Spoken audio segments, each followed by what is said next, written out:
"We got a complaint. They say you're dealing drugs out here," the stocky officer said, stepping closer. His gun was already half drawn from its holster. Michael felt his pulse quicken. He knew. It was absurd. He didn't deal anything except advice to local kids, but the accusation hit like a punch to the gut. "That's a mistake," he said, keeping his voice steady despite the storm inside. "I can explain."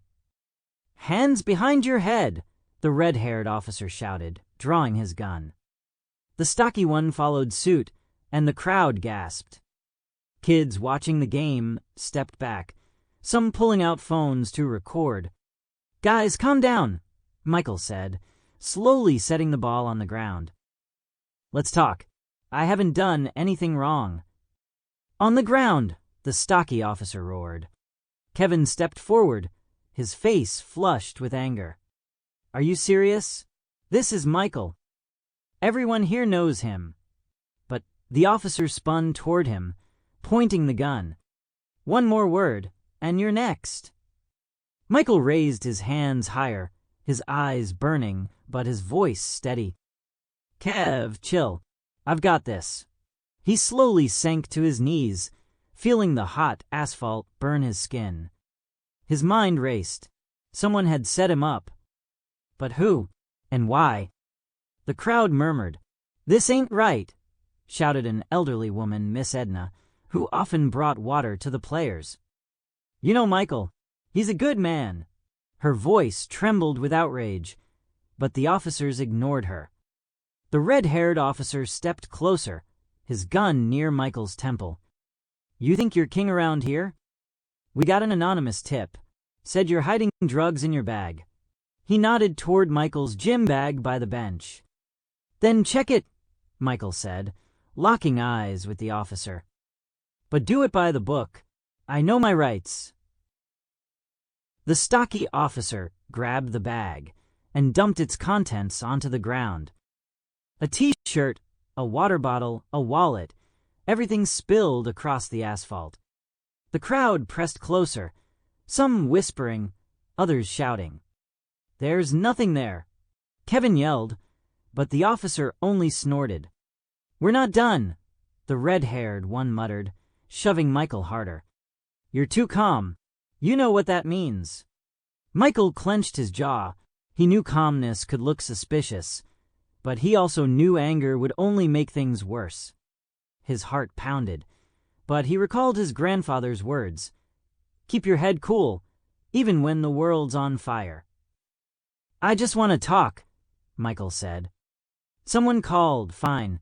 But what did they say? Where's the evidence?" The officer frowned, clearly not expecting this tone. "Don't tell me what to do," he snapped, but there was a hint of uncertainty in his voice. Miss Edna spoke again, her voice cutting through the noise. "It's because he's black, isn't it? You'd never hassle a white guy over this nonsense." The crowd roared louder, and the officers exchanged glances. The situation was slipping out of control. Michael felt time slow. He saw fear in the kids' eyes, anger on his friends' faces, tension in the officers' stances. This could end badly, very badly. But he wasn't giving up. "Listen," he said, looking at the red-haired officer. "I'm not your enemy. I live here. I help this neighborhood. If someone said I did something, give me a chance to prove it's a lie. Check the bag, check me, but do it right. And talk to me like a person." The stocky officer scoffed, but the red-haired one hesitated. His gun lowered an inch. "You're too smart," he said, but his tone lacked its earlier confidence. Suddenly, a voice rang out from the crowd. "I saw who called." Everyone turned. It was Jamal, a lanky teen who often hung around the court. "I heard a guy bragging by the store. Said he'd set Michael up because he wouldn't give him money." The crowd erupted. The officers glanced at each other, and Michael felt a spark of hope ignite in his chest. But would they believe it? And who was behind this? "Give us a name," the red-haired officer said, turning to Jamal. Michael slowly stood, keeping his hands visible. "If that's true," he said quietly but firmly, "let's figure it out. But no guns, no shouting. We can be better than this."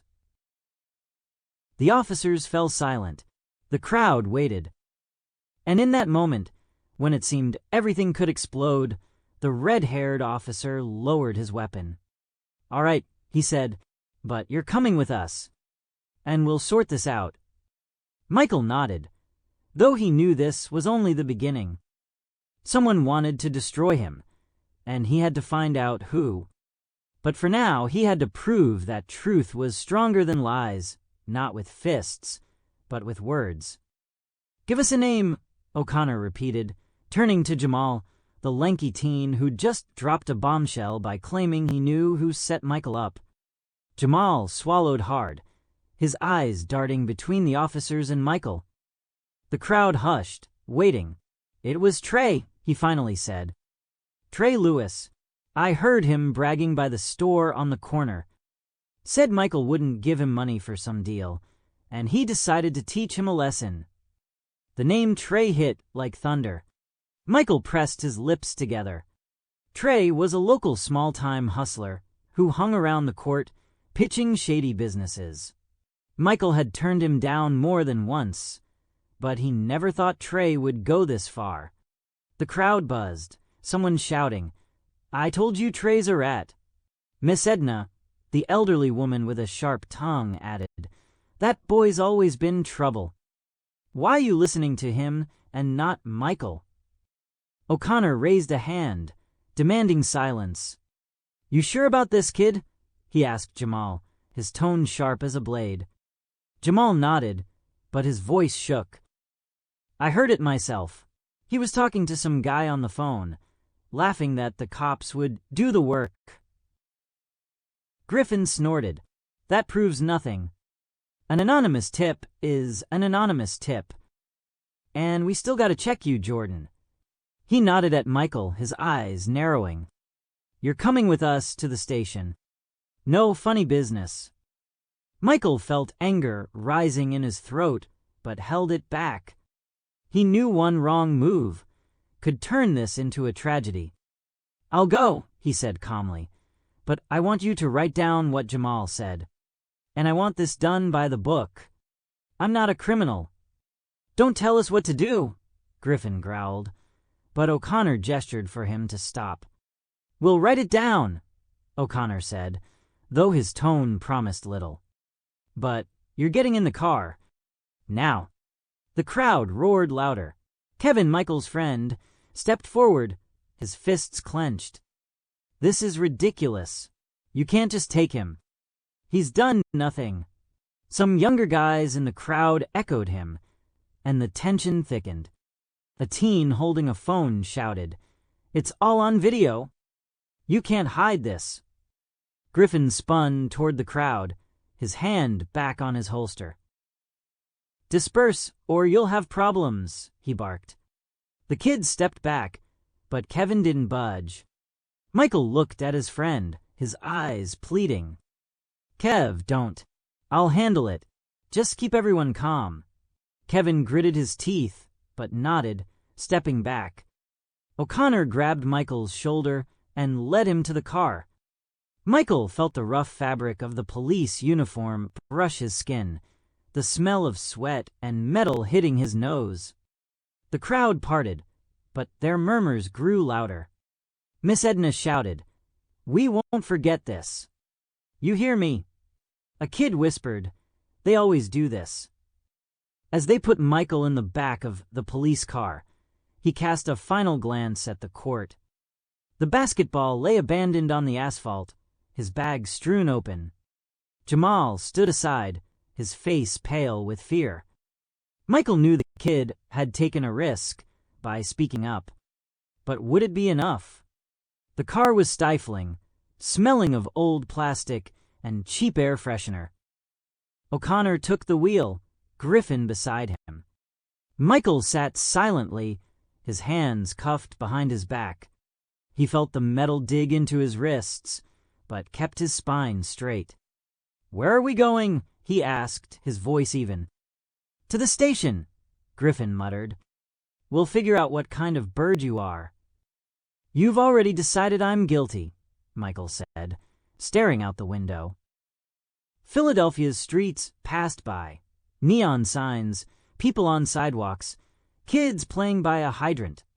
"But I'm not who you think I am." O'Connor glanced at him through the rearview mirror. "You talk a lot for someone in cuffs," he said, but there was a flicker of doubt in his voice. "And you don't listen enough," Michael replied. "Jamal gave you a name. Why not check Trey Lewis? Or is it easier to drag me in because I'm an easy target?" Griffin turned, his face red. "Listen, smart guy, one more word and—" "Griff, enough," O'Connor cut in. He looked at Michael again. "We'll check. But you sit at the station until we sort this out." Michael nodded, but his mind raced. Trey Lewis wasn't a random enemy. He remembered a month ago when Trey approached him after a game, offering a partnership, something about selling tickets to local tournaments, with a hint of something shadier. Michael had refused, saying the court was for kids, not schemes. Trey had left, but his eyes had burned with resentment. Could he have gone this far to frame him? The station was cold and reeked of disinfectant. They led Michael to a cramped interrogation room with only a metal table and 2 chairs. O'Connor uncuffed him, but left the door locked. "Sit here," he said and walked out. Michael sat, exhaustion settling into his shoulders. But he wasn't giving up. He knew the truth was on his side, but he also knew how the system worked. His word against an anonymous tip, his calm against prejudice, his life against someone's lie. An hour later, the door opened. O'Connor walked in with a folder, his face unreadable. "We found Trey Lewis," he said. "He denies everything, says you were harassing him, and he was just defending himself." Michael felt his chest tighten. "He's lying," he said, locking eyes with O'Connor. "And you know it. Check his phone. Check who he was talking to. I'm not a fool, and neither are you." O'Connor frowned but didn't respond. He set the folder on the table and left, leaving Michael alone. The door slammed, and silence filled the room, broken only by the hum of the lamp overhead. Michael closed his eyes, picturing the court.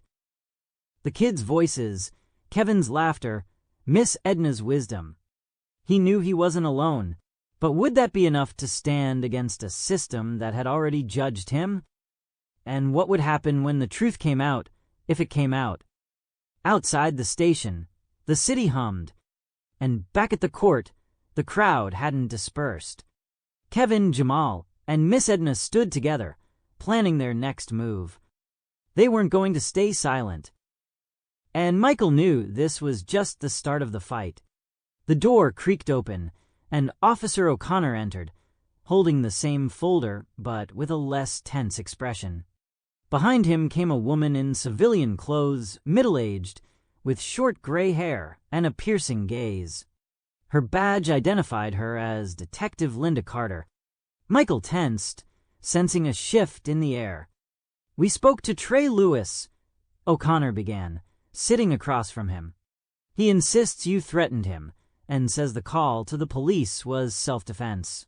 But—" He paused, glancing at Carter. "There's something new." Carter placed a tablet on the table and played a video. It was footage from a security camera near the store on 52nd Street, where Jamal had overheard Trey. On the screen, Trey stood holding a phone, his lips moving, his face smug.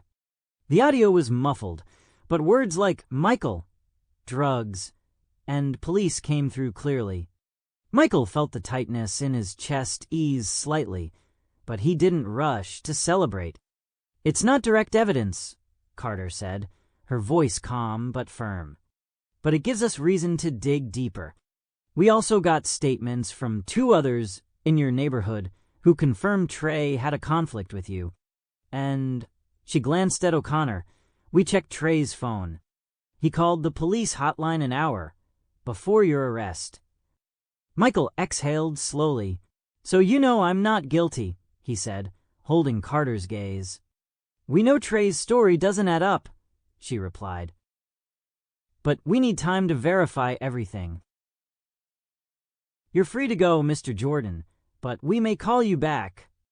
O'Connor frowned, clearly unhappy with the turn of events, but stayed silent. Michael nodded, exhaustion weighing on his shoulders. I'll cooperate, he said, but I want you to know, what happened on the court isn't just a mistake. It's what people in my neighborhood face every day. And if you want us to trust you, you need to change your approach. Carter looked at him closely. I hear you, she said, and something in her tone made Michael believe she meant it. When Michael stepped out of the station, Philadelphia's night air wrapped him in coolness. Waiting on the street were Kevin, Jamal, and Miss Edna, along with dozens of others from the court. Seeing him, the crowd erupted in cheers. Kevin hugged him so tightly Michael could barely breathe. Man, I knew you'd get through to them, he said, laughing. Miss Edna, holding a thermos of tea, stepped closer. I prayed for you, boy, she said, her eyes shining with tears. Jamal stood back, nervously shifting his weight. Michael walked over and put a hand on his shoulder. You did the right thing, kid. It wasn't easy, but you stepped up. Jamal smiled, though his eyes still held fear. I just couldn't let them frame you, he mumbled. The next day, the court was alive like never before. Michael returned, holding a basketball, but the vibe was different. People weren't just playing, they were talking. About what happened, about the police, about injustice, about making the neighborhood better. Miss Edna organized a meeting at the community center, inviting everyone from kids to elders. Even Detective Carter showed up, out of uniform, with a notepad in hand. Michael stood before the crowd, his voice calm but powerful. What happened yesterday isn't just my story, he said. It's our story, and we can't just wait for someone else to fix it. We have to speak, listen, act. I don't want Jamal or any of our kids to be afraid to play on this court. Carter raised a hand, asking to speak. I'm not promising everything will change overnight, she said. But I promise to listen, and I'll talk to my superiors about how we operate in this neighborhood. The crowd murmured, some scoffing skeptically, but Michael nodded. It's a start, he said. That evening, as the sun dipped below the horizon, Michael stood on the court, holding the ball. Kids ran around, laughing, while Kevin joked with Miss Edna. Michael knew Trey might still cause trouble. He knew the system wouldn't change in a day. But he also knew that a small step, his calm, Jamal's words, the community support, had sparked something. He shot the ball at the hoop, and it swished through the net with a satisfying clang. Someone in the crowd shouted, Michael the King. He smiled but thought, not a king. Just a man who doesn't give up. The court came alive, and in the air, alongside the smell of asphalt and sweat, there was hope. Not loud, not grand, but real. And that was enough to keep going.